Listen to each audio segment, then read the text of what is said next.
Bayangin, ada seorang mama cantik berusia 32 tahun yang tiba-tiba masuk SMA. Dan wali kelasnya itu justru kalian.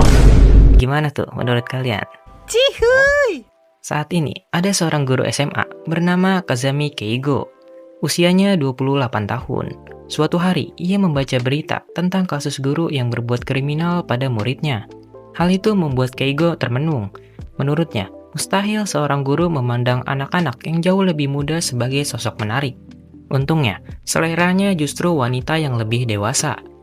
Namun, bagaimana kalau muridnya itu justru lebih tua dan matang dibanding dirinya? Apakah dia masih bisa menahan dirinya sendiri? Di ruang tamu sekolah, Keigo sedang melakukan wawancara singkat dengan seorang ibu wali murid. Mereka saling memperkenalkan diri, dan wanita itu bernama Takanashi Kirimi. Keigo langsung menyadari bahwa wanita ini bukan wali murid biasa. Kirimi ternyata sudah debut di dunia film sejak usia 3 tahun, dan dikenal sebagai aktris senior yang bertahan lebih dari 30 tahun di industri hiburan. Sayangnya, Keigo bukan tipe orang yang rajin menonton TV. Jadi, ia tidak tahu detail ketenarannya. Yang ia tahu, Kirimi adalah seorang janda, suaminya telah meninggal dunia.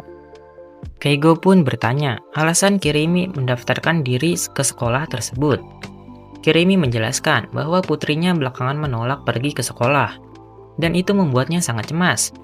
Keigo pun mengerti kenapa hanya Kirimi yang datang. Apalagi sekolah ini terkenal memiliki suasana yang bebas, yang bisa memberi pengaruh besar pada muridnya.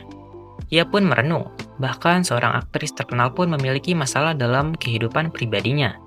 Keigo berjanji akan membantu sebisa mungkin sebagai seorang guru. Soal persiapan masuk sekolah dan ukuran seragam, Keigo menjelaskan bahwa biasanya dilakukan di toko khusus. Namun, Kirimi santai saja dan berkata bahwa ia sudah mencoba seragamnya dan ukurannya pas. Waduh, Keigo pun langsung mengonfirmasi hal ini pada kepala sekolah. Dari sanalah ia baru ingat bahwa kepala sekolah pernah menyebutkan sepupunya, Takanashi, akan masuk ke sekolah ini dan meminta Keigo untuk mengurusnya. Keigo terkejut karena tidak diberitahu bahwa yang masuk adalah wanita dewasa. Kirimi dengan tenang membalas bahwa ia memang tidak pernah mengatakan kalau yang akan masuk itu adalah anaknya. Keigo jelas tidak terima dengan jawaban itu. Tapi Kirimi justru santai sambil berkata bahwa banyak orang bilang dirinya terlihat 10 tahun lebih muda. Ia lalu mulai bercerita. Beberapa bulan lalu, putrinya, Mizuzu, berhenti sekolah. Kirimi menegaskan bahwa masa SMA itu penting. Namun, Mizuzu menjelaskan dengan kata-kata tajam bahwa Kirimi sendiri tidak pernah merasakan SMA. Ucapan itu benar-benar menusuk hati kecilnya. Karena itulah, Kirimi memutuskan untuk masuk SMA, agar ia bisa memahami perasaan anaknya.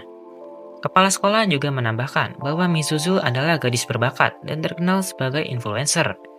Jika Mizuzu masuk ke sekolah ini, citra sekolah akan meningkat drastis. Tujuan mereka sederhana, menarik minat Mizuzu kembali ke sekolah, dan membantu Kirimi menikmati kehidupan sekolah menjadi tugas Keigo. Keigo bertanya, kenapa harus dirinya? Ia mengira karena kemampuan kepemimpinannya sebagai guru. Namun, kepala sekolah berkata bahwa justru karena Keigo tidak mengetahui detail tentang Kirimi. Dialah orang yang paling cocok, meski agak kesal, Keigo tidak bisa membantah. Di ruang belajar, Kirimi tampak sangat kagum dengan suasananya. Keigo menjelaskan bahwa ruangan itu sebenarnya sering dijadikan gudang. Saat Keigo pergi mengambil barang, Kirimi terlihat terlalu bersemangat dan meminta maaf karena dulu terlalu sibuk bekerja hingga tak sempat merasakan masa sekolah. Sekarang, semua ini ia lakukan demi putrinya. Keigo berpikir bahwa Kirimi adalah orang yang mudah diajak bicara. Tiba-tiba, insiden terjadi. Barang jatuh, dan Keigo refleks melindungi Kirimi. Tanpa sengaja, ia melihat pakaian dalamnya. Keigo langsung panik dan minta maaf. Namun, Kirimi justru menanggapinya santai. Ia bahkan menggoda Keigo, mengatakan telinganya memerah. Lalu bertanya, apakah ia tertarik pada wanita 32 tahun yang mengenakan seragam SMA. Keigo makin tersudut, hingga akhirnya kepala terbenturak buku dan ia pun pingsan. Di UKS, Kirimi lega karena luka Keigo hanya ringan. Keigo berterima kasih atas bantuannya. Kirimi sempat ingin mengatakan sesuatu, Namun, mengurungkan niatnya. Ia malah menggoda Keigo lagi, berkata bahwa ia jarang menggoda orang dan Keigo sudah menyia-nyiakan kesempatan. Tak lama kemudian, murid-murid berdatangan karena khawatir. Keigo kemudian menyuruh mereka untuk pergi. Salah satu siswi terlihat tidak senang dengan kehadiran Kirimi. Kirimi pun bertanya apakah Keigo populer di kalangan murid. Keigo menyangkal, mengatakan mereka masih anak-anak. Ia memang disukai anak kecil dan hewan, tapi Kirimi salah paham dengan ucapannya. Kirimi akhirnya masuk kelas dan memperkenalkan diri, menjelaskan bahwa ada alasan khusus kenapa ia bersekolah di sini. Murid-murid terkejut saat sadar bahwa ia adalah Kirimi yang asli. Ada yang meminta tanda tangan, meski sebagian lebih ingin tanda tangan Misuzu.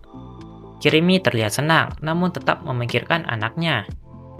Keigo menegaskan bahwa Kirimi sekarang adalah murid dan harus bersikap layaknya murid. Kirimi hanya bisa menerima sambil tetap menggoda, membuat Keigo semakin lelah.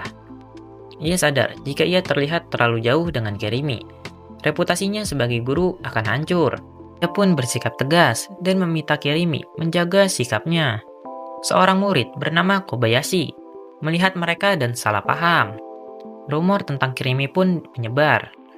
Kobayashi sebenarnya hanya ingin memotret Keigo, namun tanpa sadar mendapatkan sesuatu yang berbahaya.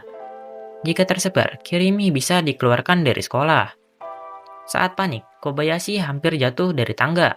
Namun, Kirimi datang tepat waktu dan menyelamatkannya.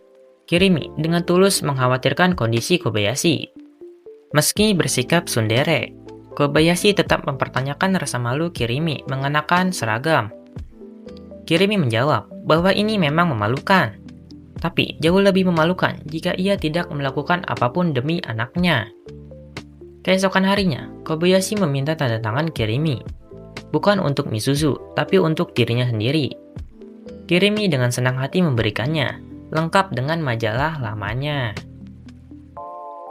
Oke semuanya, manganya berakhir di sini. Ini manga baru dan hanya baru 2 chapter. Untuk bulan ini, aturan keluar yang chapter ketiganya. Terima kasih sudah mendengarkan sampai habis.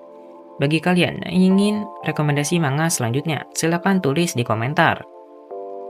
Gua pamit undur diri, sampai jumpa lagi di video selanjutnya.